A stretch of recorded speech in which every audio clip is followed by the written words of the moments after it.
that's part of our strategic direction. Now let's go to order just so we don't take anybody. I think, Shannon, you think you're going to first, majority, and then Mary. Okay, I'm not speaking to that issue. I would like to speak to the bylaw enforcement contract issue. We sort of, somebody over here brought it up and kind of moved over it. Pursuant to the Atlantic Shores Community Association presentation to council on January 28th, we presented three major issues where we felt our members have concerns as to where bylaw is not doing its job. So we would like to know if and when council would consider tendering the bylaw contract for North End. We can bring it up at council. Repeat the question, please. I can't hear that. Senator's asking when would council consider tendering the bylaw enforcement contract, and that's something absolutely we can bring it up at council. As I've said, Ed has agreed to invite the clerk and bylaw to your AGM. You can raise it then at the AGM. The clerk will be there. Definitely. I mean, if you want to put it in writing to us, we'll put it on the table. You were next. Yeah, I've got a question for the mayor, I guess, and concerns the in concern to Walter's question about the road. You speak up 30 so everyone can hear. Okay, in concern to the Face road, the people. Face the in people. South Pines area there, I don't know too much about it, but to make sense, if the mayor is correct saying that he had an engineer look at it, was that before or after he decided to put tar and gravel on? Because I don't think an engineering firm would have said, put tar and chip over top of a road that's falling apart. Again, it was a remediation versus having to do cutouts and asphalt. So the best is that we surface the whole road to give it a couple more years to get it to be 6 to 10 years. So the engineer looked at it after the fact. After the fact, okay. And again, the biggest problem with that is the application. The application went on and it rained right after. So you have that created issues right away. Okay, I have a few more questions here for you. The cash and lieu, wasn't Fine Restaurant the very first one that went through the cash and lieu?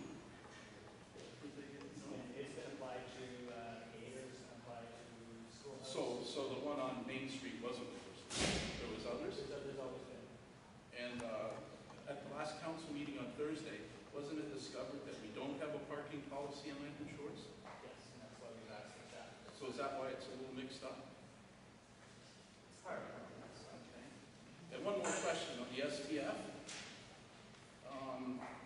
A year ago, Dino came to our council meeting from the government and said that we better get moving on it. We had about 11 months to get the shovel in the ground to get going.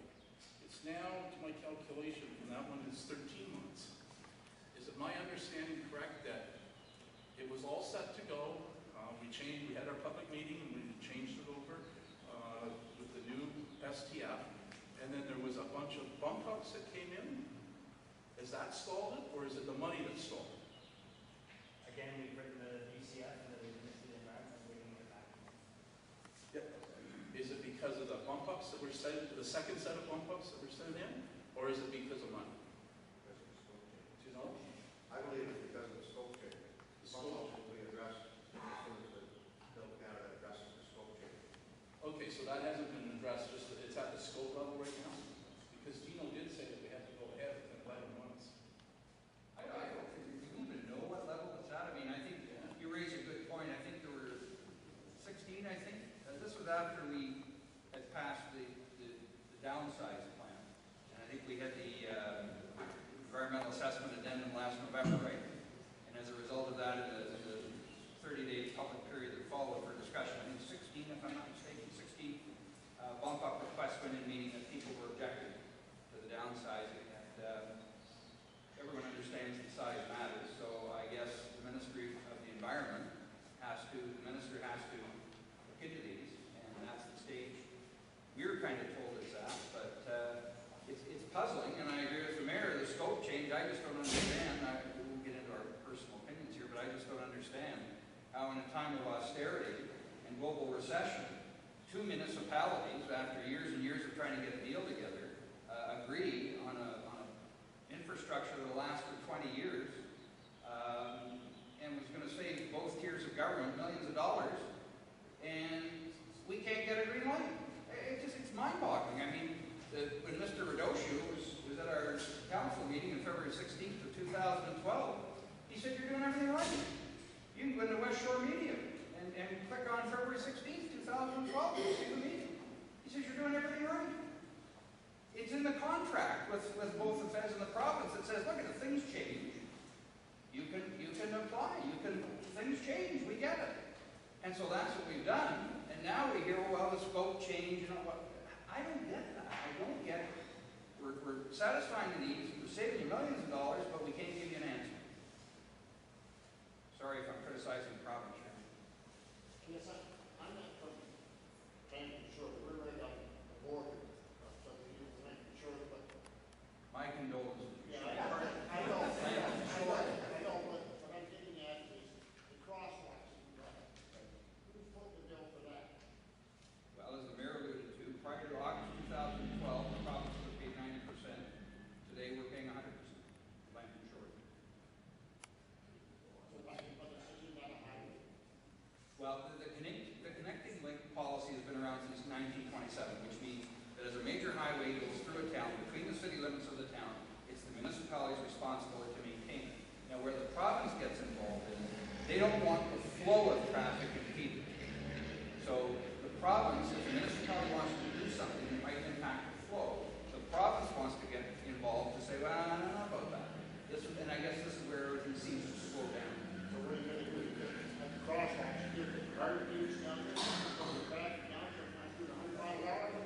What is it? It's a flashing light. Flash on the sign, Yeah, on a signpost. and then make it back to us. They don't even obey the 50 kilometers sign. So what do you do? He's watching you drive. Remember, you said that's a public meeting how you speak, so you gotta be careful watching. Okay, 2 points. One slightly to do with that. Last year at the meeting, Dave discussed this whole issue of the speed of traffic going through Van Bend. And one of the suggestions which you said you'd look into was the possibility of seasonally renting one of the signs that you could put out that warns people with flashing lights and everything. Because those have worked. I mean, they've been proven to work in other communities. Plus they're mobile, so you can put it in one spot this weekend, another spot the next weekend. Or, as we also talked about, as you go into Hensel, you've got an old OPP car sitting on the side of the road, and I'll tell you that makes you slow down. And that's a real cheap fix. I just can't believe you can't do that, because this whole business, the crosswalks, the walking on the bridge, the bicycle, now the rotary trail, which is going to increase bicycle traffic. The trucks are scary. I mean, I ride my bike. Twice I've been knocked off in the last 3 years because of trucks or cars just getting right too close. And